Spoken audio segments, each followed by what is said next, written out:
कि 7 tip to get good marks in mathematics by Aditya Ranjan sir. अब ये हमारे 7 टिप क्या हैं? मैथ्स की अगर हम बात करें तो देखो, एक मैथ्स बहुत बड़ा गेम चेंजर हो जाता है। कारण यहाँ पर ये है क्योंकि इसको समझना अपने आप में बड़ा जटिल है। आप पेपर के पैटर्न पे कभी फिक्स नहीं हो सकते कि पिछली बार जैसा पेपर आया था अगली बार वैसा ही आएगा। इस बार के मेंस के पेपर से शायद आप वाकिफ हो चुके होंगे कि अच्छे कैंडिडेट जो सिर्फ प्रीवियस ईयर के भरोसे थे उनको धूल चाटनी पड़ गई, क्योंकि पेपर थोड़ा सा घुमा दिया, थोड़ा कैलकुलेशन में उसने ट्विस्ट कर दिया। और ये कहीं ना कहीं फैक्टर होता है कि आपका अगर पहला पेपर ही खराब चला जाता है ना, तो दूसरे पर भी उसका प्रभाव पड़ता है, तीसरे पर भी उसका प्रभाव पड़ता है। ठीक है, क्योंकि एक ऐसा पेपर है जहां पर आप पूरा फुल स्कोर कर सकते हो अपने पेपर में और अपने सिलेक्शन की तरफ और आगे बढ़ सकते हो। तो इसमें तो एक नंबर भी अफोर्ड आप कर ही नहीं सकते कि हम एक नंबर भी लूज कर दें, ये पॉसिबल ही नहीं है। तो सबसे पहले आपको अपने सिलेबस को समझना होगा, अपने पैटर्न को समझना होगा। यूं समझ लीजिए कि अगर आप नए तैयारी करने की सोच रहे हैं तो पूरा पैटर्न को पढ़िए। बहुत बच्चों को पता ही नहीं होता यहाँ पर कि अरिथमेटिक में कितना टॉपिक है, एडवांस में कितना टॉपिक है, क्या प्रोबेबिलिटी प्री में पढ़ के जाना है या मेंस में पढ़ के जाना है, टाइपिंग की तैयारी शुरू से करें कि लास्ट में करें, कितना घंटे हम अपने मैथ्स को दें, कितना घंटे हम अपने रीजनिंग को दें। तो ये सभी जो है गलतियां होती हैं, और ये शुरू में अगर हम स्ट्रेटजी नहीं बना पाते हैं, इसका भुगतान हमें लास्ट में जाके करना पड़ता है। तो इसीलिए मैंने कहा कि अपने सिलेबस को और एग्जाम के पैटर्न को समझिए। आपको ये समझना पड़ेगा कि आपका प्री का पेपर कब होता है, उसके कितने महीने के बाद आपका मेंस का पेपर होगा, क्या तब आपको टाइपिंग का समय मिलेगा, नहीं मिलेगा, ये सारी बातें आपको समझनी पड़ेंगी। अपने सिलेबस को तय समय के अंदर में खत्म करिए। ठीक है, बहुत मतलब ये रहता है ना कि जैसे मानो ठीक है मैथ इंग्लिश कवर कर लिए, रीजनिंग कवर कर लिए, जीएस बाद में देखेंगे, करंट अफेयर तो बाद में देख ही लेंगे, आखिरी के 15 दिन में करंट अफेयर पढ़ के चले जाएंगे। ये आपकी सबसे बड़ी गलती है। शुरू से जब आप रूटीन बना रहे हैं ना, तो अपने डेली के शेड्यूल में चारों सब्जेक्ट को इंक्लूड करके चलिए, जहां पर दिन की शुरुआत वोकैबुलरी से होनी चाहिए और रात हमारी मैथमेटिक्स से खत्म होनी चाहिए, और पूरे दिन में आपका जो है सारा सब्जेक्ट आपका कवर होना चाहिए। कोशिश करिए मैक्सिमम सब्जेक्ट्स को कवर करने की, ना कि एक ही सब्जेक्ट पर ज्यादा घंटे देने की। वो किसी काम का नहीं होगा। एक सब्जेक्ट से जब दूसरे पर मूव ऑन करोगे ना, तो पहला ऑटोमेटिक वॉश आउट हो जाएगा। इसलिए डेली आपको चारों सब्जेक्ट पढ़ना है, इस बात का अपने मन में ध्यान रखना। तीसरा पॉइंट जो मैंने लिखा है वो यहाँ पर कंसेप्ट और स्पीड में काम करना। ये जो गेम है ना भाई, ये गेम तुम्हारे नॉलेज का नहीं है। मेरे से बहुत नॉलेज वाले भी मेरे साथ पेपर दे रहे थे, लेकिन उनका कहीं पर सिलेक्शन नहीं हुआ। और शायद मैं उनसे नॉलेज में 2% कम ही था, लेकिन मेरे पास मेरी रफ्तार थी, मेरे पास मेरे सोचने की क्षमता थी, मेरे बिना पेन उठाए सवालों को बनाने की क्षमता थी, जिसके कारण मेरे सभी सब्जेक्ट में 50-50-50 आते रहे। और ऑल इंडिया रैंक जो है 114 भी रहा सीएचएसएल के परीक्षा में, और सीजीएल के परीक्षा में तो आपको पता ही है मैं एक्साइज इंस्पेक्टर सिलेक्टेड हूँ। यही कारण, यही चीज़ें मैंने अपने बच्चों को भी सिखाई, और आज इसी वजह से जो है आज बच्चे all India rank 2, all India rank 5 और कई सारे रैंक लेकर आते हैं, क्योंकि उनको जिंदगी भर एक बात कहा कि भाई सुन, बात ऐसी है 10 किताब मत लगाइयो, लेकिन एक ही किताब को 10 बार लगाना, ताकि उससे तुम्हारी स्पीड बढ़े। और जब ये स्पीड बढ़ेगी ना, तो वो पेपर में तुम्हारा अलग ही भौकाल क्रिएट करके लेकर आएगी। तो इसके ऊपर में आपको शुरू से काम करना है। आपको ज्यादा नहीं पढ़ना, लेकिन जो चीजें पढ़ी है उसको ज्यादा बार पढ़ना है, उसको कई बार प्रैक्टिस करना है, रिगरस प्रैक्टिस करना है। जो शीट्स हम आपको क्लास में प्रोवाइड करवाएंगे उसकी मल्टीपल प्रैक्टिस और रिवीजन करनी है। यूं समझ लीजिए कि शीट का जर्रा जर्रा क्वेश्चन आपके दिमाग में फिट होना चाहिए, एक एक टाइप, एक एक कंसेप्ट आपके माइंड में फिट होना चाहिए, तभी आप परीक्षा में बेहतर परफॉर्म कर पाएंगे। नेक्स्ट पॉइंट की बात करते हैं, तो कभी भी इरेलीवेंट और एक्सट्रीमली डिफिकल्ट क्वेश्चंस पर फोकस अभी मत करिए। अभी समय उतना नहीं है बहुत ज्यादा अपने आप को चैलेंजिंग में भी लेके जाने का। वो भी वक्त आएगा जब मेंस का बैच आएगा तो करेंगे ना भाई, फिर गदर मचाएंगे, तबाही करेंगे। जितने टफ लेवल के क्वेश्चन है, जितने हार्ड लेवल के क्वेश्चन है, जितने इरेलीवेंट क्वेश्चन है, वो भी लगाएंगे। लेकिन जब हमारा सिलेबस ही कंप्लीट नहीं है, तो अभी हम उसके ऊपर में क्यों फोकस करें, क्यों अपने वक्त को जाया करें।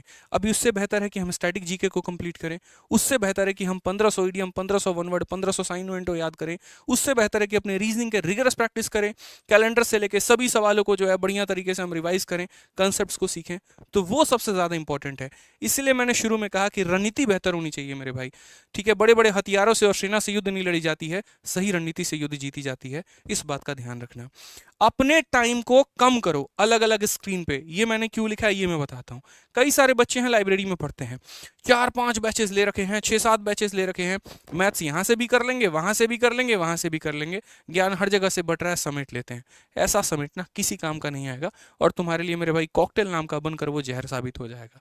मेरे से मत पढ़ो, किसी से मत पढ़ो, तुम्हारा जहां दिल करे वहां से पढ़ो, लेकिन एक सब्जेक्ट पढ़ो, एक जगह से पढ़ो, ताकि पहले उसमें महारत हासिल कर पाओ। एक बार जब अपना सिलेबस अच्छे से कवर कर लिया ना, उसके बाद तुम्हें जो मिसिंग टॉपिक लगेंगे वहां से तुम कवर करते रहना, लेकिन शुरू में अपने टाइम को डेविएट मत करो। पता चले कि मेरे भाई अरिथमेटिक प्रोग्रेशन की क्लास अटेंड करने गए थे और कॉमेडी विद कपिल में घुस चुके हैं और आधे आधे घंटे जो है वहां पर मूवी देखे जा रहे हैं, ट्रेलर देखे जा रहे हैं। अभी एनिमल का ट्रेलर आ रहा है तो थोड़ा वो देख लेते हैं, फिर ट्रेलर तो छोड़ो, उसके क्रिटिक्स का भी देख लेते हैं कि क्या क्रिटिक्स मिल रहा है क्या नहीं मिल रहा है, फिर उसको छोड़ो, लल्लन टॉप ने उसके बारे में क्या क्या वो देख लेते हैं, पब्लिक रिएक्शन देख लेते हैं। तो पढ़ने गए थे मेरे भाई यहाँ पर एनिमल किंगडम और पहुंच गए आप एनिमल के ट्रेलर पे। तो ये कहानी ऐसा मत करिए, आप स्क्रीन टाइम को उतना ही यूज करिए जितनी आपकी आवश्यकता है, अन्यथा मेरे भाई वेस्टेज ऑफ टाइम को अपना कम करिए। लास्ट पॉइंट जो बोलूंगा वो ये बोलूंगा कि revision is the key to get good score. ठीक है, गेट गुड स्कोर, सिंपल सी बात है भाई, अच्छा मार्क्स स्कोर करना चाहते हो ना, एक ही चीज को मल्टीपल बार पढ़ो, कई बार पढ़ो, नहीं तो यही होगा सर वोकैबुलरी तो रोज पढ़ रहे थे, 1000 को पढ़ लिए, अब पूछ लो सर एक भी नहीं आता है, परसेंटेज से प्रॉफिट लॉस पे गए, पूरी कहानी खत्म है सर। तो यही होगा मेरे भाई, रिविजन नहीं करोगे तो 5 और 2 का स्ट्रेटजी बनाओ कि 5 दिन हमें पढ़ना है और 2 दिन हमें रिवाइज करना है। कोई भी सब्जेक्ट हो, इन जनरल मैं किसी भी सब्जेक्ट की बात कर रहा हूं, तभी आपका 2024 में भाई सिलेक्शन हो पाएगा, नहीं तो बहुत मुश्किल है। और 2024 तो छोड़िए, अगर रणनीति सही नहीं रही ना तो 24 में भी नहीं होगा, 25 में भी नहीं होगा, इस बात का ध्यान रखिएगा। ठीक है, पीछे वाले आपके हिस्से की नौकरी लेके चले जाएंगे और आप बस उनको देख के ताली बजाते रह जाएंगे और लिखेंगे कमेंट बॉक्स में इंटेलिजेंट बंदा था, सही था, सिलेक्शन ले गया, और आप अपने आप को कोसते रहेंगे। तो ऐसी हालात ना आए, आपको दुनिया प्रेस करे, इसीलिए अपने आप को आज 1 साल पहले हमारी पूरी टीम जो है आपको आगाह कर रही है कि भैया पढ़ना शुरू कर दो, समझ लो सही वक्त आ चुका है, नहीं तो बाद में पछताने के अलावा कुछ नहीं रहेगा। एक चीज और, जैसे आपका सिलेबस थोड़ा सा कंप्लीट होता है, 50% 60% जैसे थोड़ा सा कंप्लीट होता है ना, मॉक टेस्ट देना शुरू कर दो और इसके एनालिसिस शुरू करो। कई बच्चों को लगता है यार सिलेबस तो हमारा कंप्लीट ही नहीं है, हम कहाँ से मॉक टेस्ट देंगे। अरे भाई तुम्हारा एक टॉपिक कंप्लीट हो गया, मानो परसेंटेज कंप्लीट हो गया, एप्लीकेशन पे हम देते हैं ना चैप्टर वाइज टेस्ट, एक चैप्टर कंप्लीट करने के बाद उसका चैप्टर टेस्ट लगाओ। ठीक है, इंग्लिश में तुम्हारा एक टॉपिक कंप्लीट हुआ, चैप्टर टेस्ट लगाओ, रीजनिंग में कंप्लीट हुआ, चैप्टर टेस्ट लगाओ। ठीक है, चैप्टर टेस्ट लगाते लगाते लगाते लगाते थोड़ी तो अपनी रफ्तार लेकर आओ, चेक तो करो अपने आप को कि क्या पूरा परसेंटेज पढ़ने के बाद तुम्हारी काबिलियत इतनी है कि नहीं है कि तुम परसेंटेज के सवाल सॉल्व कर पा रहे हो। नहीं, अगर अभी नहीं कर पा रहे हो तो आगे चल के कैसे बाकी चैप्टर्स को कंप्लीट कर पाओगे।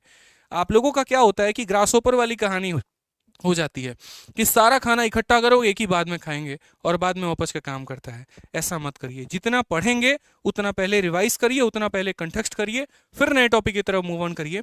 ये आपकी कला और ये आपकी आदत होनी चाहिए, इस बात के ऊपर स्पेशल फोकस रखिए आप लोग।